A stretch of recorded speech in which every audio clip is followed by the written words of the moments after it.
Aviation export credit agency అంటే aircraft purchase లేదా aviation equipment ఎక్స్‌పోర్ట్‌ని ఫైనాన్స్ చేయడానికి ఇష్యూ చేసే బాండ్స్. కంట్రీస్‌లో ఎక్స్‌పోర్ట్ క్రెడిట్ ఏజెన్సీస్ ఉంటాయి. వాటి main job domestic manufactures export చేయడానికి ఫైనాన్షియల్ సపోర్ట్ ఇవ్వడం. ఎగ్జాంపుల్, బోయింగ్ ప్లేస్ ఎక్స్‌పోర్ట్ చేస్తుంది.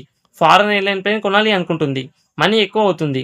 అప్పుడు export credit agency loan guarantee ఇవ్వచ్చు. Important ECs: US export import bank, UK export finance, BPA France, assurance export. సింపుల్‌గా investor ECA bond కొంటాడు. ECA ఆ మనీని aircraft export finance చేయడానికి use చేస్తుంది. ఎయిర్‌లైన్స్ ఎయిర్‌క్రాఫ్ట్ పర్చేస్ చేస్తాయి. లోన్ రీపేమెంట్స్ నుండి ఇన్వెస్టర్స్‌కి ఇంట్రెస్ట్ పే చేస్తారు. మినిమమ్ ఇన్వెస్ట్‌మెంట్ ఎంతో నుంచి 1,00,000 వరకు ఉంటుంది. మాక్సిమం లిమిట్ ఉండదు.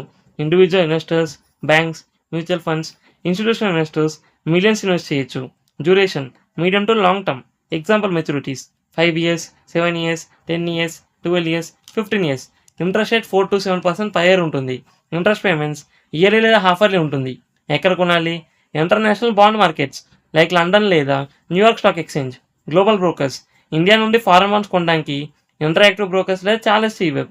Through LRS Indian investors foreign invest చేయడానికి యూజ్ అయ్యే system. Under LRS $250,000 per year వరకు ఫారెన్ ఇన్వెస్ట్మెంట్ చేయొచ్చు. Advantages: government backed institutions involvement, aviation industry growth benefit, stable long term income, aircraft export market exposure. Disadvantages: currency risk, airline default risk, interest rate changes bond price effect చేస్తాయి, trade policy risk. ఇలాంటి financial topics కోసం ఛానల్ని subscribe చేసుకోండి.